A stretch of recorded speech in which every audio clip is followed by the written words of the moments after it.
The airport was alive with its usual rhythm, the hum of rolling luggage, scattered announcements over the PA system, and the mingling sounds of hurried travelers. Maya Henderson moved through it all with an air of quiet purpose.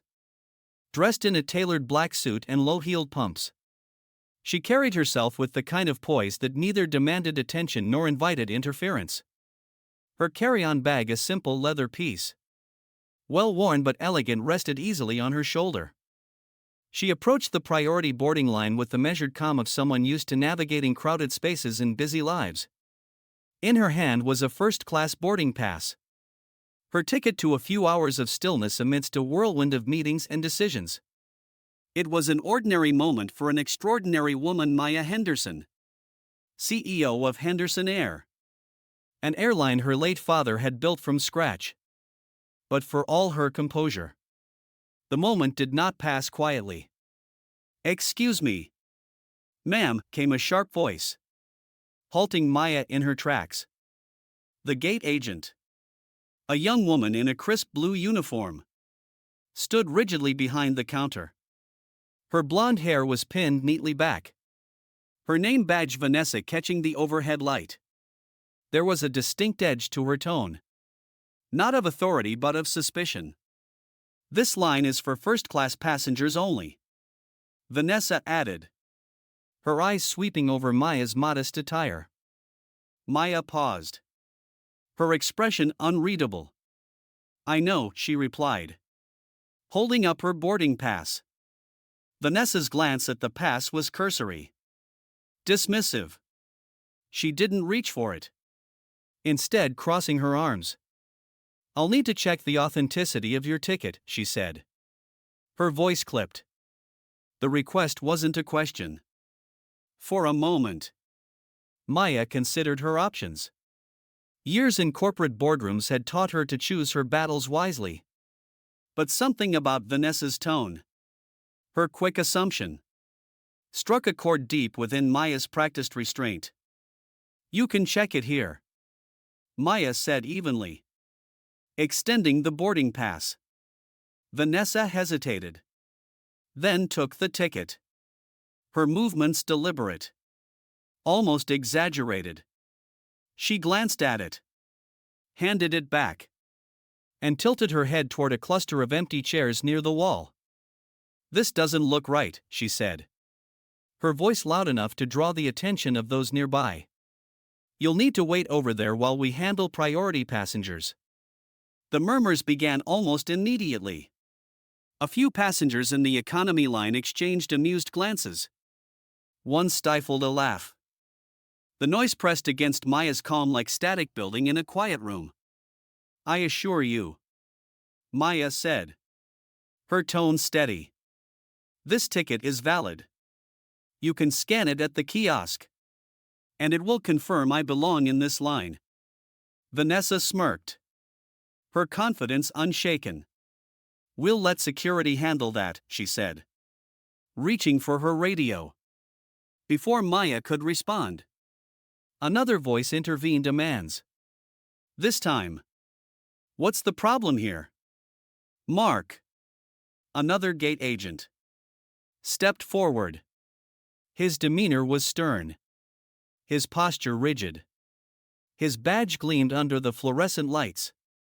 "She's claiming she has a first-class ticket," Vanessa said, her voice lilting with mockery. "But I don't think it's authentic." Mark's eyes moved over Maya, his gaze as quick and unkind as Vanessa's. He didn't bother hiding his skepticism.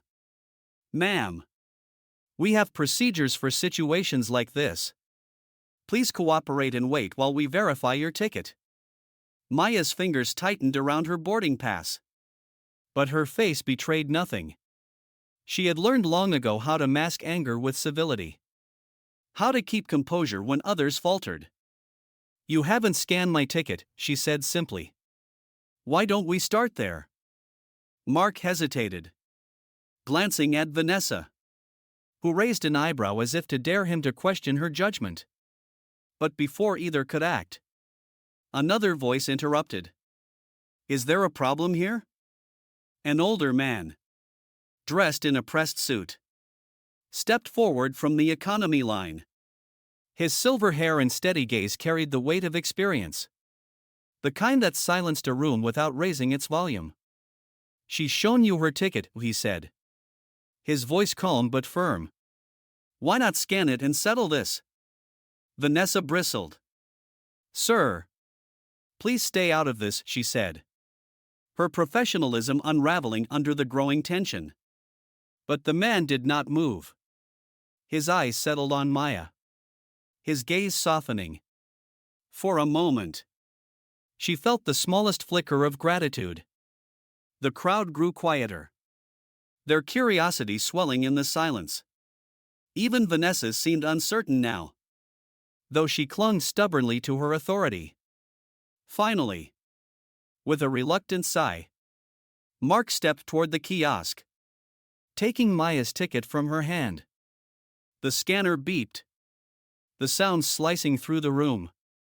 A green checkmark appeared on the screen, accompanied by the words "First-Class Priority Boarding."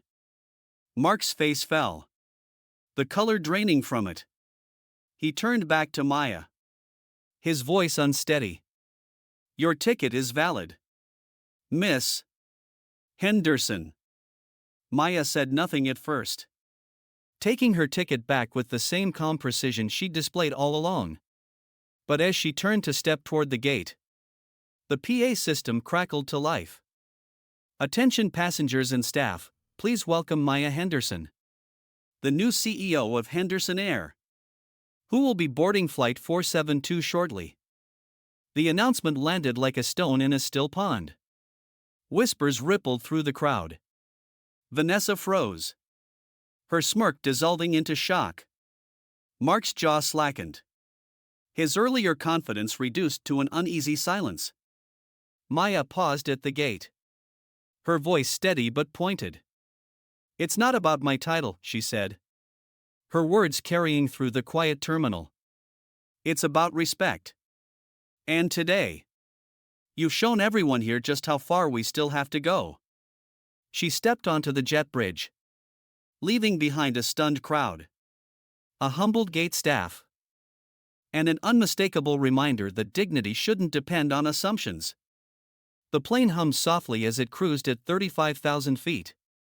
Outside the window, clouds drifted by in a slow, unhurried rhythm, stretching into an endless horizon. Inside the first-class cabin, everything was polished and quiet, seats arranged with precision, attendants moving with deliberate care, and passengers speaking in muted tones. Maya Henderson sat near the front, her back straight against the soft leather of her seat. She wasn't uncomfortable, but she wasn't at ease either.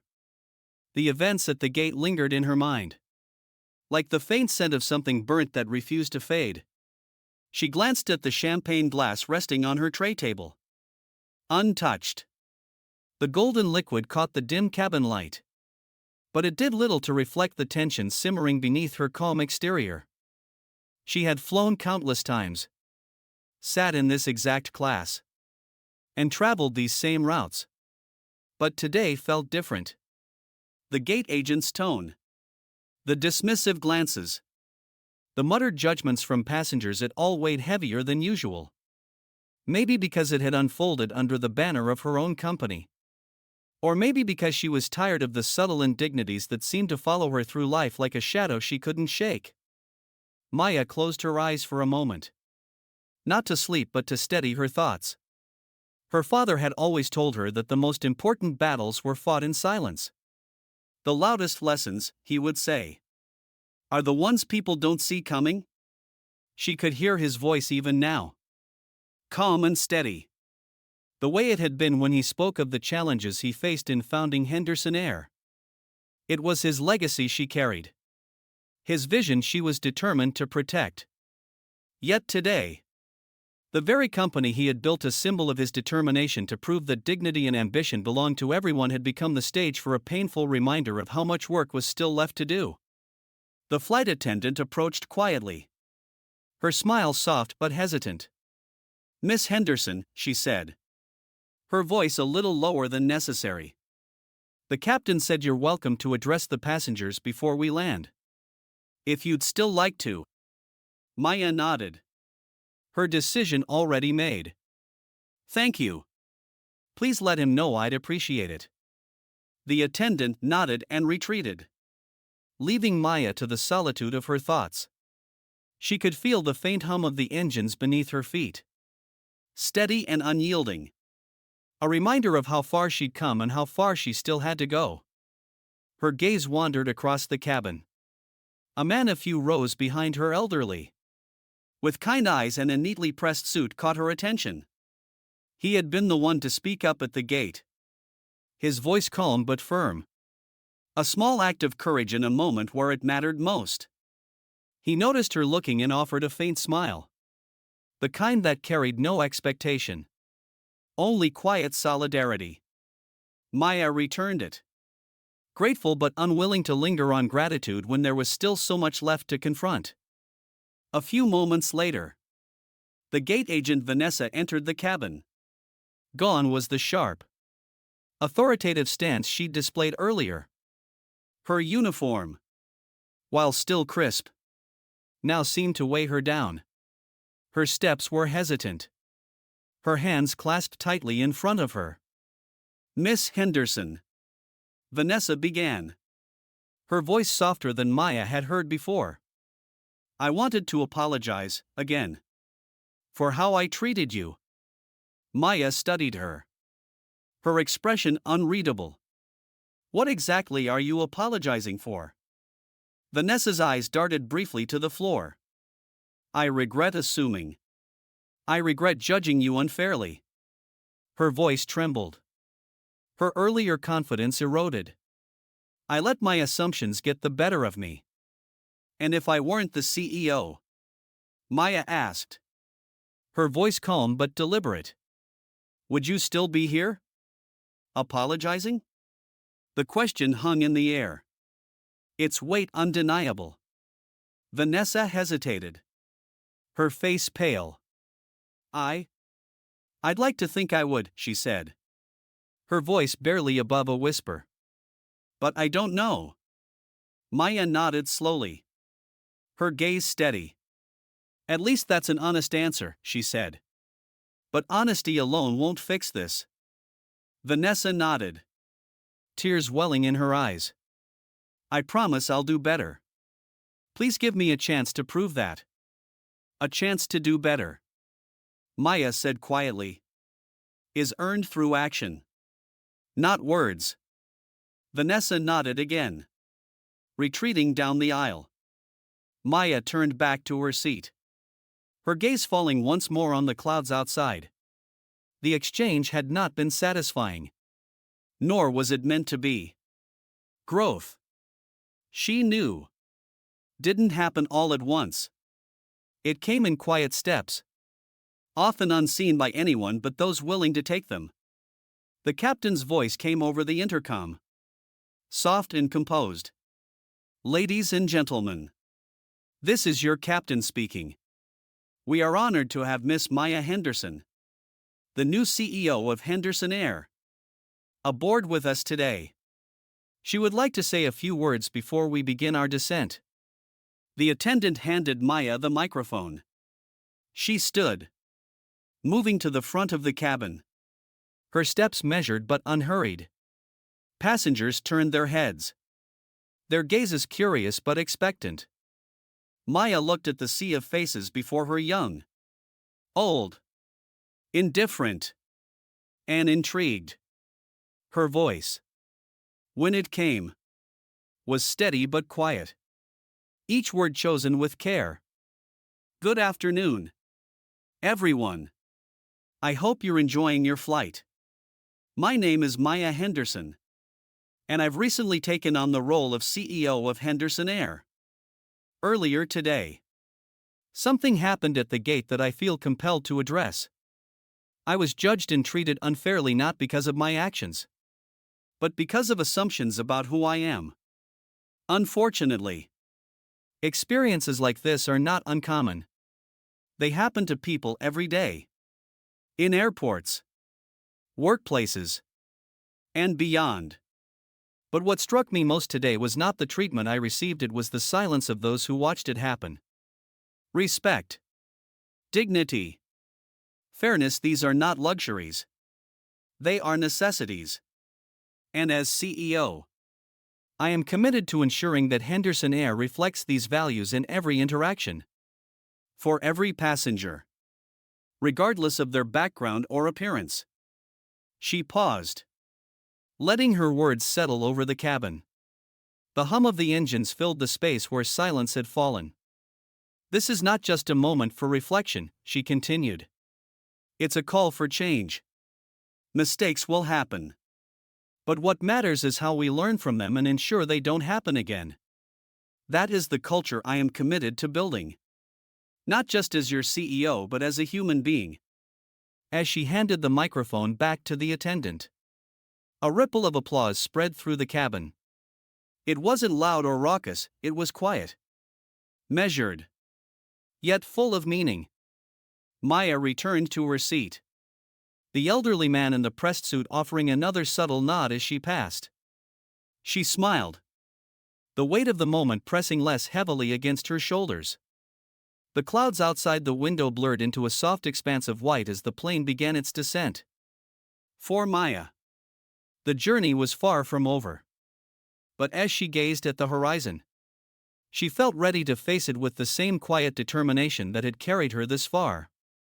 The city unfolded beneath the plane as it descended. A patchwork of buildings and roads stretched under a pale winter sky. Maya Henderson leaned back in her seat, her gaze steady on the horizon. For most passengers, landing signaled the end of a journey. For Maya, it was only the beginning of the work ahead. The airport terminal was quieter than she'd expected, its usual bustle muted by the early hour. Waiting near the gate was a small group of employees from Henderson Air's headquarters. Their expressions, a mixture of formality and unease, betrayed their awareness of the events earlier in the day.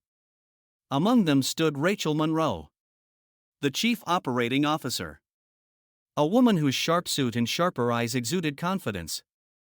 "Welcome back, Miss Henderson," Rachel said, extending a hand.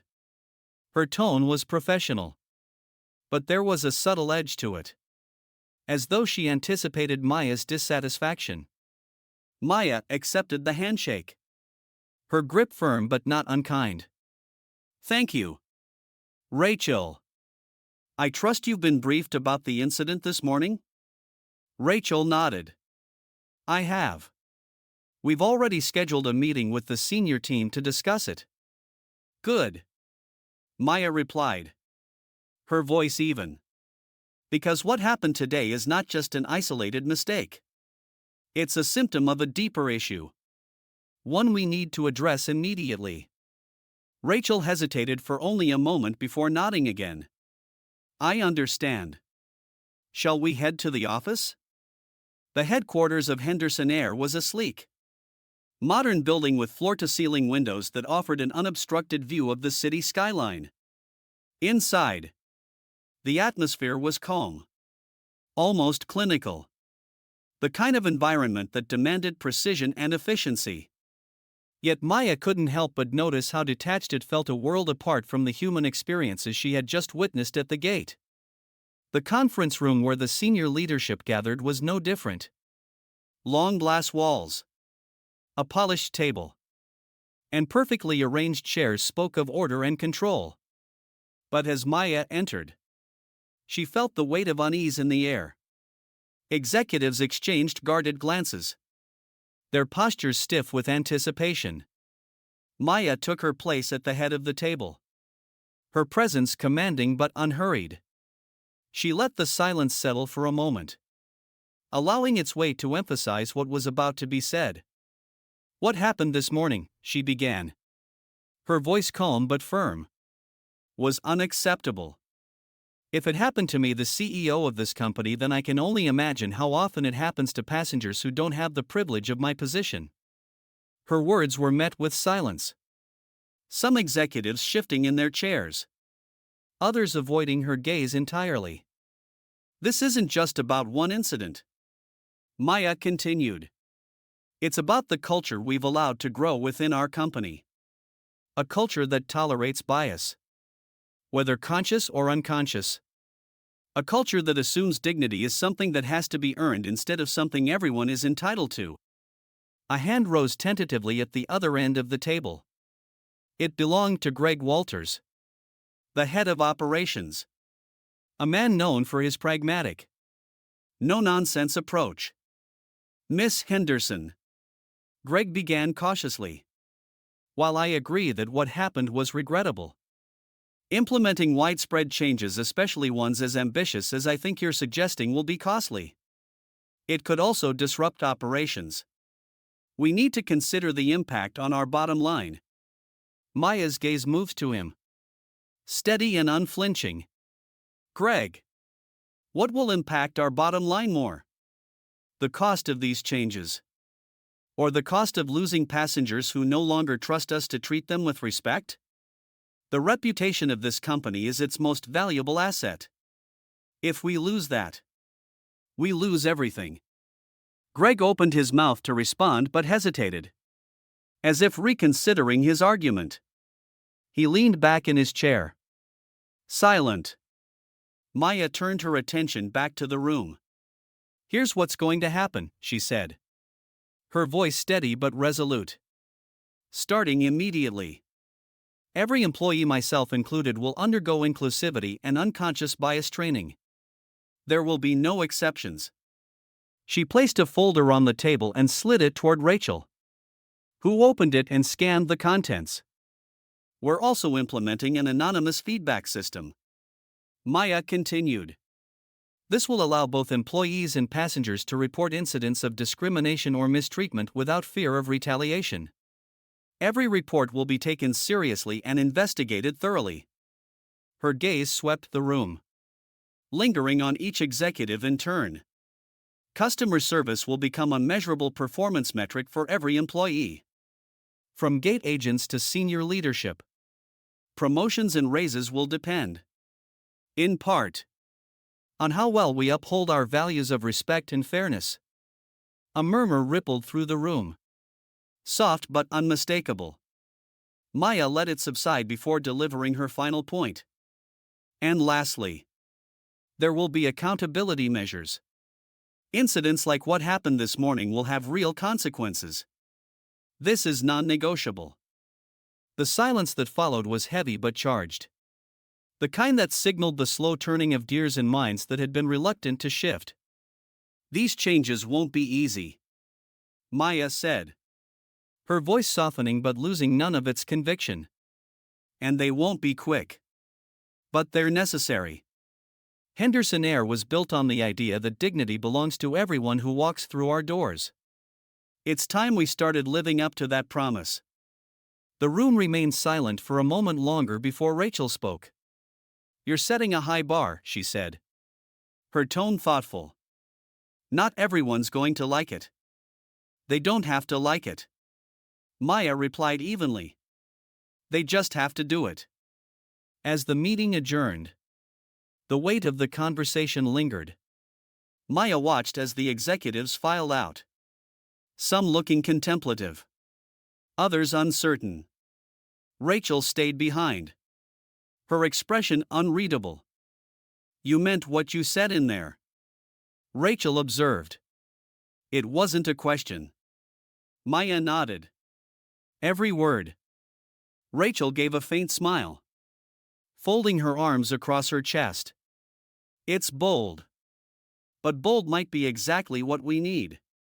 Maya's own smile was small, almost imperceptible. Bold is the only way forward. Later, as she sat alone in her office, the city lights twinkling beyond the wide glass windows, Maya opened her laptop and began drafting a message to all employees. Her words were measured but firm, each one a step toward the future she envisioned for Henderson Air, a future where dignity wasn't a privilege, but a given. The quiet hum of the office surrounded her, not unlike the hum of the plane she had just stepped off. Both sounds were constant, grounding, and oddly comforting. They reminded her that while the journey was long, she was moving forward. Slowly, steadily, but forward all the same. The office was quiet in the early afternoon. The kind of quiet that seemed to slow time itself.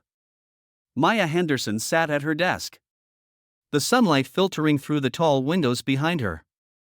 She'd spent the morning reviewing reports, each one a careful piece of the puzzle she was trying to assemble a company that could reflect the values her father had once imagined.